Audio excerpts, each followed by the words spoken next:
Next, to give you a little bit of an insight, we do have Mr. Shehan Malaka, who's a civil society activist. And This amateur footage shows the arrest of civil activist Shehan Malaka in Panadura today. Officers seen in civil attire had arrested the activist over certain comments he had made on the April 21st attacks. Shehan Malaka is among the activists who have been demanding justice over the 2019 April 21st attacks that killed more than 250 people. The arrest was streamed live on his Facebook page. This video shot on the activist's mobile phone shows him asking the officers for a document warranting his arrest.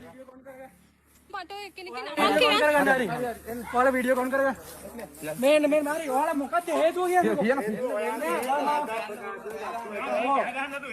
वाला video कौन करेगा वाला अभी कदा वाला video कौन करेगा ना फेसबुक लाइव कदा अरे कलबल करන්නේ මේ අර දන්නේ මාව මොකටද අත්තරන් කොට ගන්න කියලා I don't know the reason for this arrest. A group claiming to be police officers arrived in a white van and arrested me. 5 men came out of the van.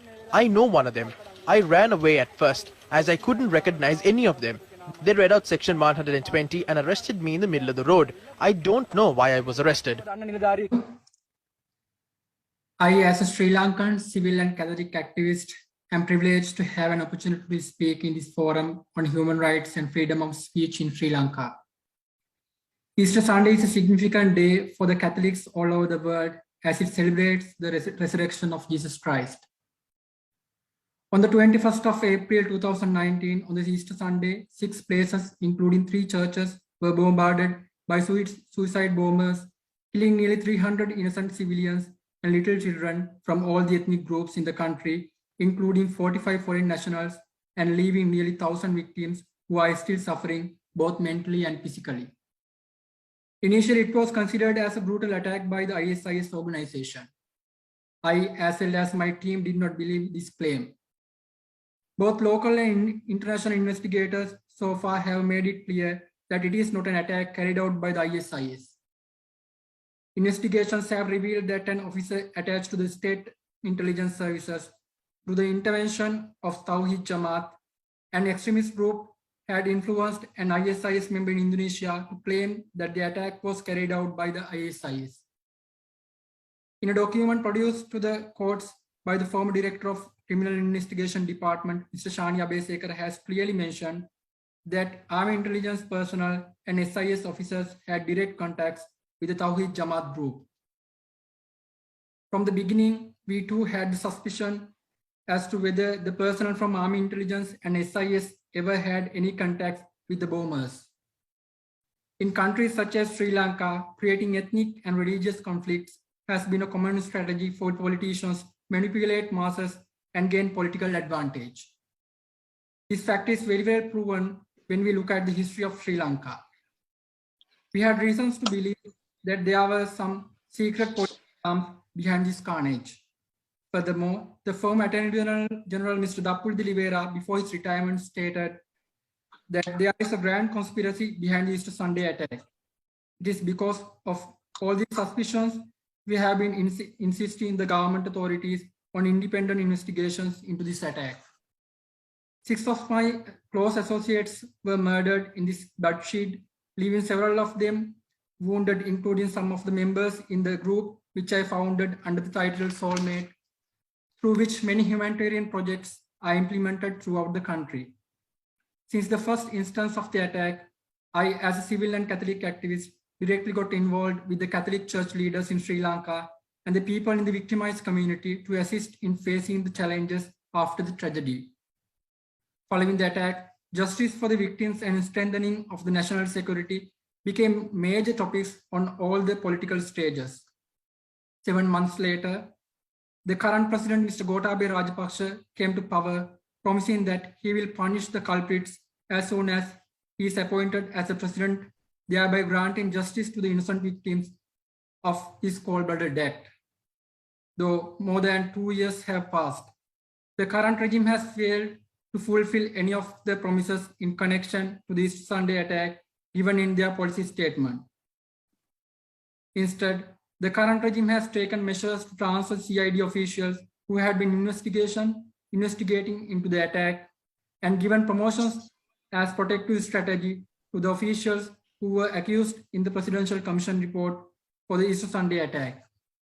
Furthermore, a Buddhist monk who was a leader of an extremist group who is suspected to have prepared the ground for ethnic chaos in the country is appointed as the president of One Country, One Law, which is a presidential task force. We, as civil activists, are not given the freedom of speech to question the government authorities or our doubts on matters pertaining to this Sunday attack. I personally took the burden onto my shoulders to keep the youth under control by sharing messages, text, audio and video clips on the social media platform to stop any unrest, chaos in the country. We took the leadership to pacify the situation at that time, but we did not stop our struggle seeking justice for the victims as we had our doubts about the involvement of the underhand politicians. We continued our struggle for justice amongst many challenges. We conducted media conferences to voice our opinion about the killing. I sacrificed myself and dedicated my time and energy and risked my life hiding 7 months in the north of the country, 1 month away from the country in Indonesia, 5 months away from the family in Colombo, studying and gathering facts and figures into the Merciless Act. I started forming groups of people to support the Catholic Church, and all of us have been working independently towards finding justice to the victims of the Easter Sunday attack in Sri Lanka. Our viewpoints about the attack were supported by the results of the investigations, finally revealing that there is a grand conspiracy behind this brutal attack. As a result of expressing my opinion in a public forum in front of the media on the 17th of August 2021 about the delayed justice and the possible culprits of the Easter Sunday carnage with some solid facts and figures, my present uncertainty of life started developing gradually with suspicion and life threats. I was summoned to the Criminal Investigation Department following my media briefing mentioned above. I had to spend nearly 72 hours during the course of 8 consecutive days giving explanation and statements about the speech I made in public through media. I had sacrificed my master's degree program too due to this reason. I extend my fullest support to the CID by providing them with many important information which I believed they would use to carry out an independent investigation into the attack and grant justice to the victims, but nothing to that effect has happened so far. The conspirators have increased the amount of surveillance focused on me, sabotaging my privacy and freedom. Priests had to provide me security, shifting me from one church to another, as suspicious personnel started roaming at all times around the churches where I was given accommodation. Furthermore, a senior priest was summoned to the CID for 3 days on a statement made in relation to the Easter Sunday attack at a Zoom webinar, and another civil activist was summoned, then same on a Facebook comment he had written under a post connected to the attack. Nevertheless, none of the officials or the monk mentioned above who have been accused according to the Presidential Commission report was summoned to the CID for any kind of questioning. I have been deprived of my privacy of life. The latest incident occurred on the 14th of February on the Valentine's Day this year. I was walking on the road with my fiancée. Some unidentified men in a white van tried to abduct me in the form of an arrest. This white van mode was used in Sri Lanka about 10 years ago to abduct journalists and civil activists. So it is a term which has created threat and fear in the Sri Lankan society. I had the courage to go on a Facebook Live only when those men identified themselves as officers from the Criminal Investigation Department. I was arrested and kept under custody of Criminal Investigation Department overnight. Having failed to submit valid reason for my arrest, I was released on bail on the following day with several conditions, including an overseas travel ban. Unfortunately, even my fiancée has lost her freedom as she is forced to stay in hiding to serve her life.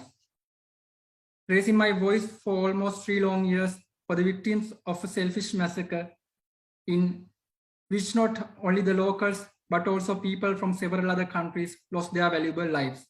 Today, I too have become a victim.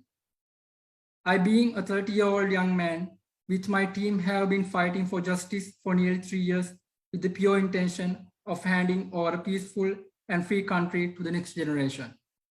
This is my country where I was born and bred and ready to serve it till my last breath. Sadly, we are suppressed by government.